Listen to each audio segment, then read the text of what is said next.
So it's hoped that everyone will realize by now that there's no teaching here.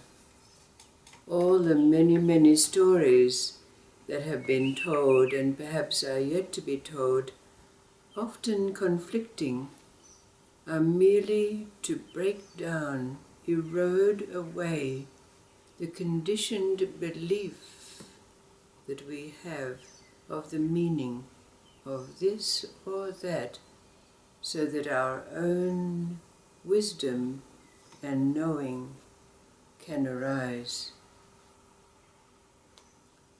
Omar was a young and very handsome, noble being, but he was also a very, very rich merchant, living a grandiose life. But one day, fate took a turn for him, and his ships, foundered at sea, sinking with all their merchandise, not a sailor was left alive.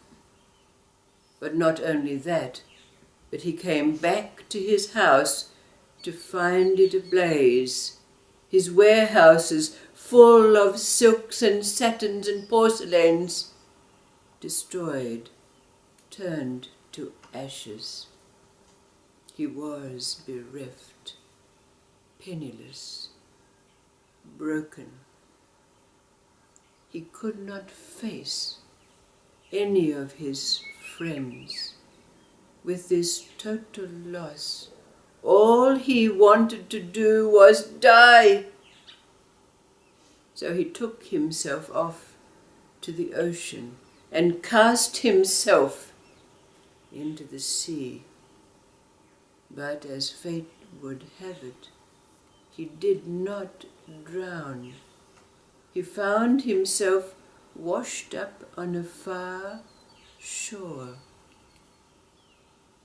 A strange place, staggering down the streets where no one knew him, not a trace of his nobility to be seen, ragged. All he wanted to do was to find a way to die. But just at that moment, he found himself outside the gates of the Sultan's palace, with a great tumult going on. A madman had been let loose and was hell-bent on killing the Sultan. He'd already killed the guards, was making his way into the palace of the emperor. Now, our merchant, becoming fearless, dashed in and accosted the madman, bringing him to the ground just in front of the throne where the Sultan was cowering. But then the guards came in and cut the head off the assailant. But our Omar slunk away, not wanting anyone to see him, just wanting to find a way to die. When suddenly, of course, the Sultan had his servants bring him back into his presence and said, "I owe you my life. Tell me, what is it with you?" And Omar said, "I just want to die. I just want to find a way to die." The Sultan asked him, Why is it? You know that it's a sin to take one's own life." And so Omar told the Sultan his story, how he'd lost everything, all his merchandise, his ships sinking. But the Sultan said, "I owe you my life. All will be restored to you." And indeed it was. The Sultan took gold from his coffers, had ships built for Omar, and soon he was back to the state of wealth that he had before, even increasing by the moment. Omar led a very good life. He even was given the Sultan's daughter as his bride. They lived in luxury. But then one day, when Omar was walking in his magnificent garden, a shrouded figure appeared, cloaked, face covered. But Omar greeted the being and asked, "Who are you?" And the shrouded figure said, "I am the angel of death, and I have come for you. It is your time." But Omar said, but I don't want, I'm living a good life. I love my life. I'm not ready to go with you. "Oh," said the angel of death, "but it is your time. You must come. Now hasten, come with me." But Omar had a thought. So he said to the being, Just grant me one more wish. Let me go to the mosque for one last prayer." And the being said, "Well, if you promise that you will come with me, I will grant you this." But the ploy that Omar had thought of, and which he followed through on, was that he never stepped inside a mosque again.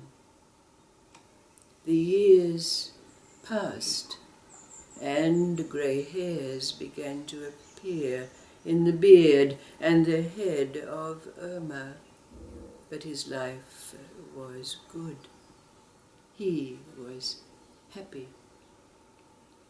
But then one day a messenger came from the Sultan, and Omar was brought before him.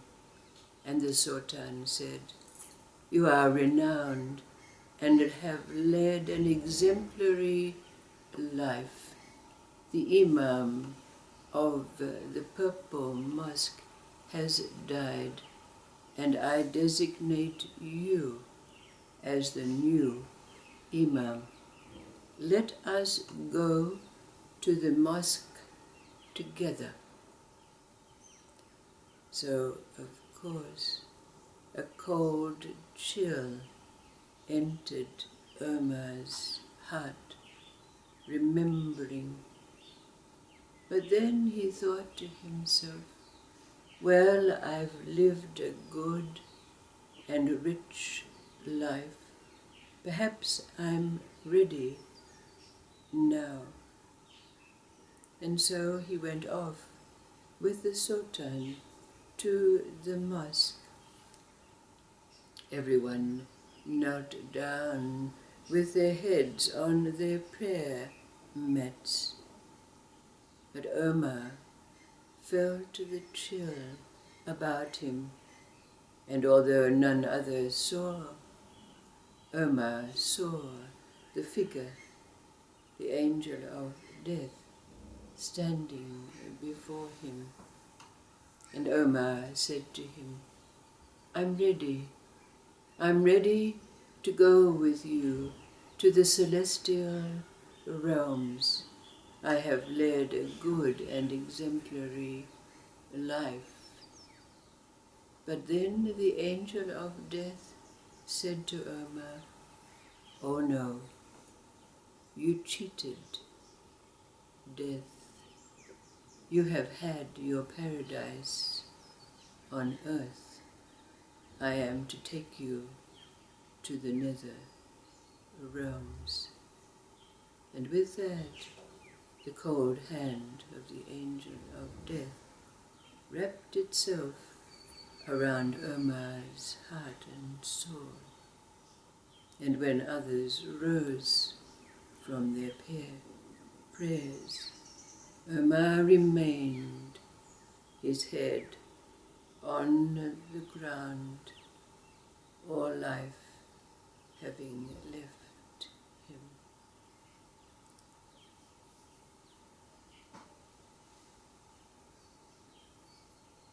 What then is the meaning of fate, destiny, kismet for us now, where we are now, this place? What is the meaning of fate, destiny, kismet for us, this place we now find ourselves in life? How has it changed for us with our life experiences and those challenges that we've met along the way?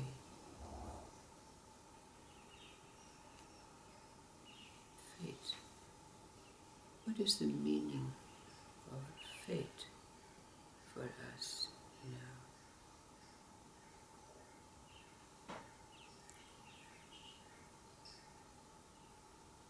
Well, certainly if the angel of death comes for me, I'll certainly be going with him. I think whatever is in front of us that we have to do, we will just do, whatever it is. Is there any arguing with life now? Are we still on a battlefield, in the arena? No. Confronting life like something to be challenged and fought with?